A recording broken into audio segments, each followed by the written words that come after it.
ఈరోజు లోకం అంతటినీ దేవుడు పరిపాలన చేస్తున్నాడు, కానీ తనకు దూరమైన నీ మీదే నా యేసు మనస్సు ఉందే.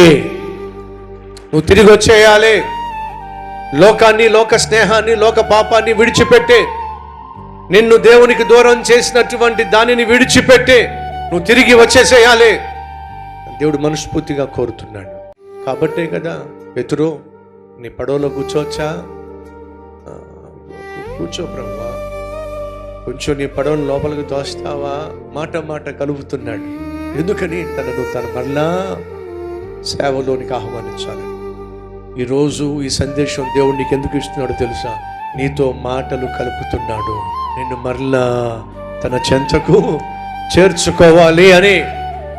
అంతగా నిన్ను ప్రేమించే, నీతో సూటిగా మాట్లాడుతూ నిన్ను మరలా తన సొంతం చేసుకోవాలని, మళ్ళా తన సేవలో నీకు స్థానం ఇవ్వాలని నిన్ను ఆహ్వానిస్తున్న క్రీస్తు ప్రేమను కాదంటావో, కాళ్ళదన్నుతావో, కావాలనుకుంటావో కాళ్ళదన్నుతావో, నీ ఇష్టం.